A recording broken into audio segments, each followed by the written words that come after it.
I'm sorry. Fuck it. No, I'm sorry, guys. I can't do this. I won't do this. I was going to do this review with all these sketches with the gatekeeper and the black hole and try to review Bloodwings, Pumpkinhead's Revenge, but you know what? I can't. I can't write a review for... I can't make this funny. I spent all week sitting in front of a blank word processor screen writing nothing because I couldn't make this funny. And you know what I finally realized as the deadline was coming up that even if I could write something funny, I shouldn't. You know why? Because the worst thing I can do to dignify this piece of shit is by putting more effort into it than the fucking programmers did. You know, I spent a whole month before that playing this, and then when I couldn't play it, I researched it, and then I played it again, all in an attempt to answer one simple question. What the fuck is this? And today, as I sit here before you, I'm sorry. I have nothing. I have no answers. I have no review. This thing defies reviewing. And trying to write my own review of it was like my own personal black hole. And, you know, I'm sorry. To be honest, I'm not even sure this thing exists. I don't know what I'm holding. What is this? I think this is some kind of elaborate joke played on man... Stop! Whose turn is it? Answer me, maggot! Oh, shit. I'm sorry. I forgot to tell you, dude. We're not doing the gatekeeper thing this week. Fool! I am the bookkeeper! No, seriously, dude. I'm calling the whole thing off. I'm really not feeling it right now. Oh, come on, man! I went and bought a robe and everything! No, I know. I'm sorry. Maybe we can do it some other time. But I want to do it now! I've been working on it all week! I banish you to the black hole! Oh, dude, seriously. Oh, please. No, it's embarrassing. It was sad when I was doing it. I am the beekeeper! Oh my god, I wrote that! This is a worse idea than the Spoony bum.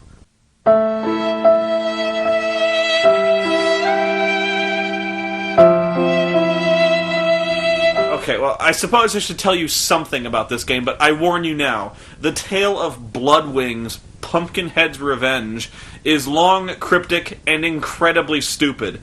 I have never before wasted this much time on a project this pointless.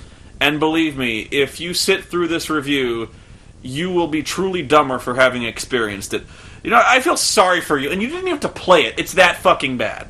I guess we should start where I started, when I was sifting through the software racks at a used bookstore for old shitty games, specifically FMV games to fill out the series I was doing. And that's when I found this one. Yeah, $3 fucking. I still feel dirty and cheated like I paid to have sex with a monkey. A dude monkey. Anyway, when I bought it, this was exactly how it came. It didn't have any instruction manuals or anything, so this is exactly what it was like to jump right into it. Okay, let's see who's responsible for this. What, the Motion Picture Corporation of America? And Bad Interactive? That's appropriate. Oh, that's BAP. Yes? Can I help you? Hello? Did the game just lock up? Beware. You are entering the world of Pumpkinhead. Wow, you guys really took advantage of this brand new full-motion video technology, didn't you? It's almost like there's too much action to be contained on one screen. You have the ultimate bleeding-edge technology, and you use it to stage this static, poorly lit waste of my fucking time? A withered old crone I can barely see? I've seen fucking lawn decorations on Halloween more animate than this, and scarier too. And get this, that's the entire setup for the game. We go right to the main menu from there because apparently that's all the foundation we need. You know what? Already I got a big problem with this fucking game. Who the fuck is this? Where the fuck are we? Is this medieval times? Is she a witch? Someone's grandma? Is she Pumpkinhead? Who the fuck is Pumpkinhead? Where's the world of Pumpkinhead and why the fuck am I entering it? And how the fuck can I beware of Pumpkinhead if I have no idea about anything? So I start the game thinking maybe there will be some kind of introduction to explain, but no. All it says is, loading periphery, and the periphery to what? The world of Pumpkinhead? This place is even more poorly defined and metaphysical than the fucking terrain of Testament. You know, at least the Ultimate Warrior laid out some definitions beforehand. I don't even know who I'm supposed to be. How fucked up is that? I haven't even started the game and I've already lost all sense of identity.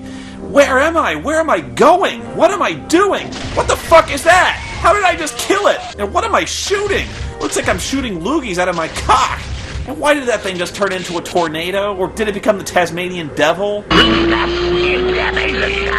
The tornado thing doesn't go away. It just blocks the hall until you step into it, at which point this happens. You control a hand as a cloudy, ugly brown FMV starts. Who? What? Where? How? Your first inclination is to click your hand on the blue-green crystals you see, but you can't really tell if it does anything. Your hand sometimes closes and makes a noise, and sometimes it doesn't. Is it good? Is it bad? I don't know. I couldn't even tell if it was making noise because of the crystals, because your hand doesn't really have to be near one most of the time. And then like a minute later, this scene just ends and you're back here again. And this thing happens every time you kill one of the white bastards. A tornado appears, usually blocking the hallway, and there's no way around. You have to sit through the rail shooter sequence every time, in which nothing seems to harm you and nothing ever seems to get accomplished. Then there are these parts of the dungeon where you see two huge eyeballs on the wall, and between them there's some kind of huge poster or something on the screen, and again, I have no idea what to do. I thought maybe you could walk into the book like Gumby, but no, and shooting it doesn't do anything, and that's it. All I could do is run around and shoot things, looking for the end of the stage, and eventually these white things would kill me, and I would go back to the main menu as a group of children tell me I fail at life. You have failed. And that was it. That was as far as I could get. I was completely lost. All I could be certain of is that you appear in a maze and white creatures shoot at you. And beyond that, that's it. It doesn't tell you anything. It's like, what is it assuming? That you've seen Pumpkinhead 2? And doesn't that by connection imply that you've seen Pumpkinhead 1? I just don't get it. You know what? I was a movie critic for 3 years. I was published in a magazine. I specialized in shitty sci-fi and horror movies, and I've never seen Pumpkinhead, let alone Pumpkinhead fucking 2, and I've seen Santa's Sleigh. Oh, but this must be for the hardcore fans, you might say. Knowledge and love for the Pumpkinhead series is essential to your full enjoyment of this game. You know what? Okay, asshole, I'll play. Because, you know, I'm sure this makes loads more sense if you've actually seen the fucking movies. So you know what? I did it! I even watched the first movie just to get a firm foundation for the second one. And you know what? It's actually pretty good as far as monster movies go. It's certainly better than any movie called Pumpkinhead has the right to be. It's about a group of city kids taking a trip up to a friend's cabin in the hillbilly sticks. One of them, in the process of being drunk and stupid, accidentally runs over Lance Henriksen's kid on his dirt bike and kills him, and then runs away for fear of going to jail. Hell do you think you're doing? You stay on fucking, is that what you want? It was an accident. I almost hit him myself. Yeah, but I've been drinking. They'll fry me. A heartbroken Lance vows revenge on the city folk and visits the creepy inbred mountain people, who lead him to a witch they know who can summon a demon of vengeance known to the hillbillies as Pumpkinhead. It's pretty standard stuff with the well-understood horror movie moral of don't fuck with hillbillies, but hey, it works. It helps that Lance Henriksen is always awesome. You're a fool. If you won't help me, if you don't help me, then I'll do it myself. I'll do it myself. You'll fail it, Harley. You'll fail and you'll die, too. Then I'll die. And pay the final price all the sooner. God damn you. He already has, son. He already has. And then I watched the second movie, because I'm kind of an idiot that way. It's a direct-to-video sequel that has nothing at all to do with the original, except for the fact that it also happens to have a character named Pumpkinhead in it. It's a movie so shitty that it's not even considered to be in canon with the rest of the series. It opens with a deformed, mentally challenged boy being beaten to death and lynched by a group of greasers known as the Redwings. And he's pretty too, isn't he? Isn't he?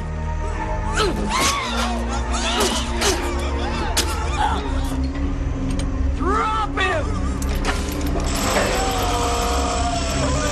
His distraught mother, in her grief, studies black magic for decades in some attempt to seek a way to raise him from the dead, but later on decides not to go through with it because she knows the spell would unleash a hellish evil upon the world. And then she gets hit by a car full of assholes who get kicks by driving around the backwoods with their headlights off. Here we go.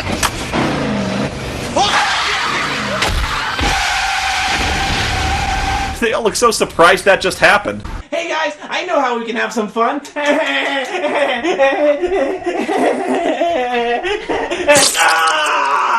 Oh, man! I did not see that coming! Anyway, when they go back to see what they just hit, the old lady's gone. Damn, that's one tough old bat. You know, if we were playing Rifts, that's what you'd call roll with impact. So they decide to go wandering around the woods to find where she lives, and inside they find all of her magical tchotchkes, including the stuff for her resurrection spell. The old lady, who I should note at this point is not related to the witch from the first movie in any way, catches them looking through her stuff and warns them that the spell is evil and dangerous. You don't know the evil you are conjuring, boy. Well, if it's so evil, why in the hell did you leave it in the middle of the fucking room? They also discover the old lady is blind, which begs the question what she was doing crossing the fucking highway. She tries to stop Danny from taking the magic stuff, warning him again that it's evil, so he cranks her over the head with a fucking flashlight and accidentally torches the cabin with her inside it. Damn, I don't think I've ever seen a character in a horror movie turn that dickish that quickly. Not content to plow over a blind woman in his car at 80 miles an hour, he then proceeds to steal her shit, drill her in the back of the head with a fucking maglite, and then burns her alive, and all this to steal some voodoo trinket that Punky Brewster here recognizes from those New Age books that girls like to read when they're in their high school Wiccan phase of their lives. No, really, that is Punky Brewster, and it's probably the only reason that anyone has ever heard of this movie. It's the answer to the question, hey, has Soleil Moon Frye ever been in any movies? And yes, this is post-breast reduction, you pervert, but, hey, Soleil, if you're watching, I'll answer the question I know is on your mind right now, my sun, my moon, my starlit sky. I would still take your sexy ass to Space Mountain and then bust my second nut in those beautiful boobs of yours. I don't care how big they are. Woo! Space Mountain is my penis. So the kids run off to the nearby gravesite and start to exhume the old lady's dead son so they can cast the spell because, kicks? Let's do this. Danny, are you sure? There's no turning back now. Yeah, right on, man! There's no turning back now! Wait, why? Actually, there's every opportunity to turn back now. We could just stop digging and go home. And in fact, we could literally turn back now. But they don't, and sure enough, the spell raises the kid as a giant killing machine who, again, has nothing to do with the original movie's Pumpkinhead, who starts murdering the people who murdered him, as well as anyone else he sees. I think the best part of this movie is a cameo by President Bill Clinton's half-brother, Roger, who plays Mayor Bubba. And yes, he is one of the best actors in this movie. But you must have heard the talk that maybe what we're dealing with here ain't human. Seriously, you have got to love the Mayor Bubba character, who spends the entire third act of the movie trying to prevent the sheriff from killing Pumpkinhead. Why? Because he thinks having an unstoppable mythic demon indiscriminately killing people would be good for tourism. Do you believe that? Well, of course not. But a lot of folks do. A lot of tourists do, if you know what I mean. No. I can't say that I do. Well, I guess it makes sense. I mean, Crystal Lake has Jason Voorhees, and yet that doesn't stop people from signing up for summer camp every fucking year. Well, let me put it this way. The Loch Ness Monster, the Abominable Snowman, Bigfoot, that stuff is big business. The way I see it, this thing could put us on the map. Now, I got a couple of guys from the National Enquirer all set to come down here. People have died here, you know, and you do know that, don't you? Tragedy, ain't it? Well, so is the budget of this here town. You get my drift? So let's think about how much that helped us understand what's going on in the video game, shall we? Let's say on a scale of 1 to 10, I'd give it about, fuck all. At no point do you see anything to do with dungeons or shooting white demons with snot at any point in the movie. I mean, I didn't know anything about this game, so that meant I actually had to do some research on it. And by research, I mean I checked Wikipedia, but guess how much I found? Nothing! Fucking nothing! I found an entry on the movie, though. Can you guess how long it was? 1 sentence. This is the most obscure fucking game I've ever played. There is virtually nothing on the internet about it. GameFAQs has an entry, but it's completely blank. There are no walkthroughs, no hints, no details, nothing. All I was ever able to find was a short text review someone had written, a brief video capture on YouTube, and a few sites that have the blurb from the back of the box. I even checked the software developer's website, and all it had was a few 60-pixel wide screenshots. I just wanted to find some instructions so I could find out how to fucking play it, or at least figure out what the hell I'm supposed to do. But no, I had to pick the game that time forgot. I can't believe it. The entire internet culture, in all its futility and splendor, well known for its bottomless stupidity, and yet tireless patience in completing the shittiest, most painful games with the most insane self-imposed handicaps, had turned its back on Pumpkinhead's revenge. So, you know what I did? I bought another one. I mean, I had to get a look at the instruction book so I could see how it could possibly explain all this horse shit that happens.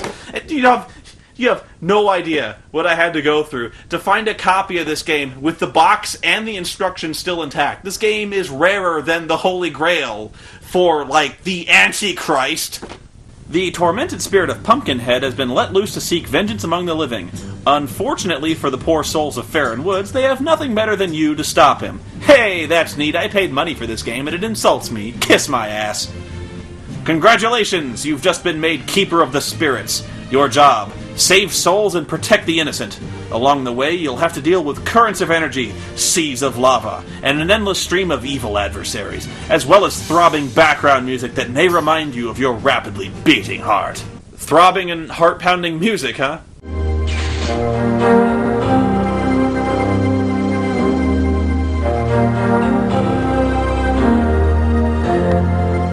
I love how the manual puts the background music in the same list as deadly seas of lava and enemies trying to kill you as another obstacle you have to contend with as you play the game.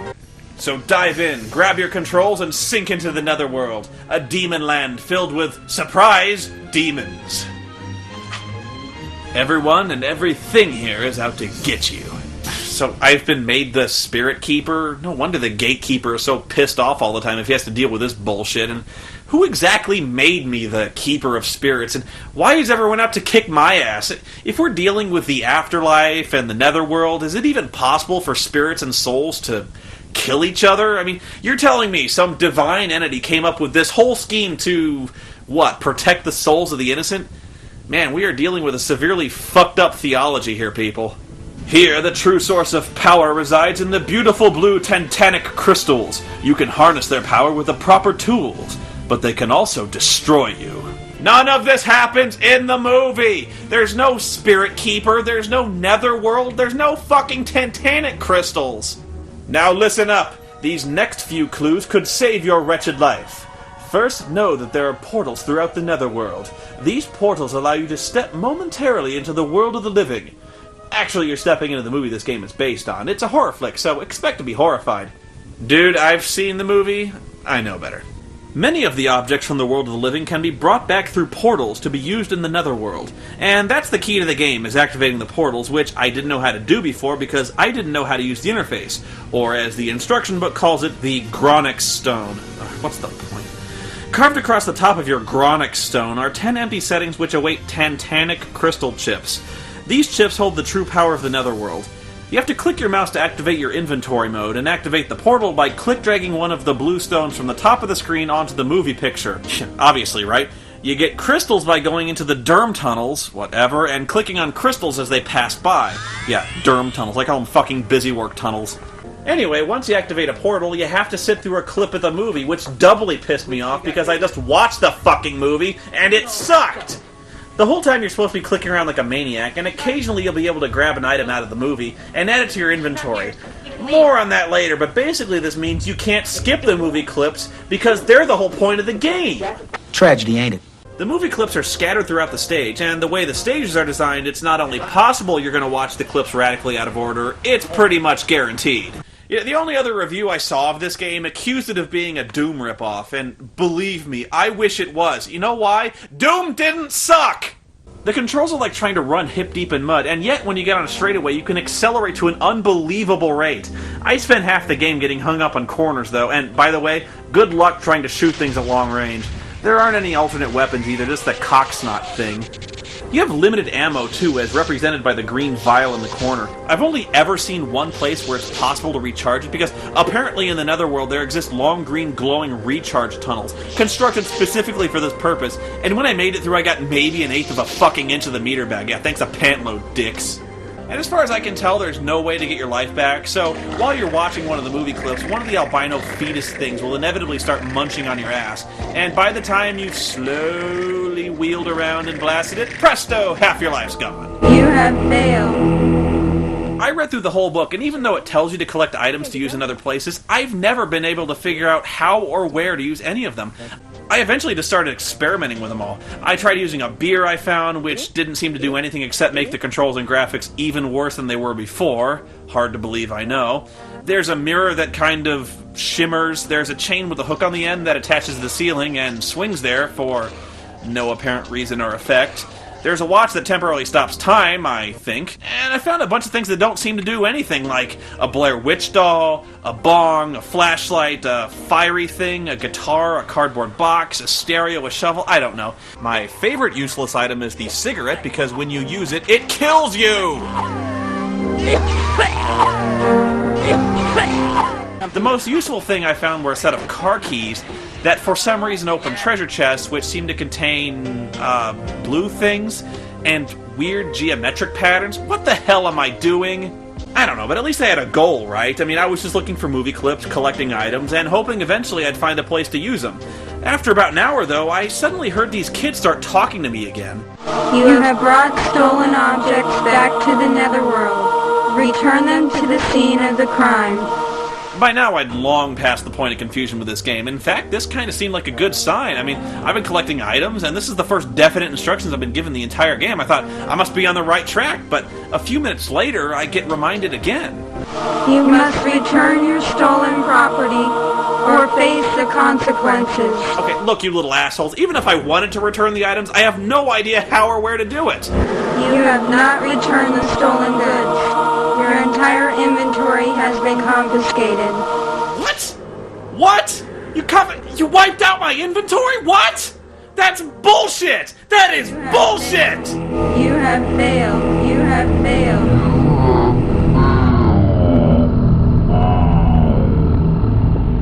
Pumpkinhead!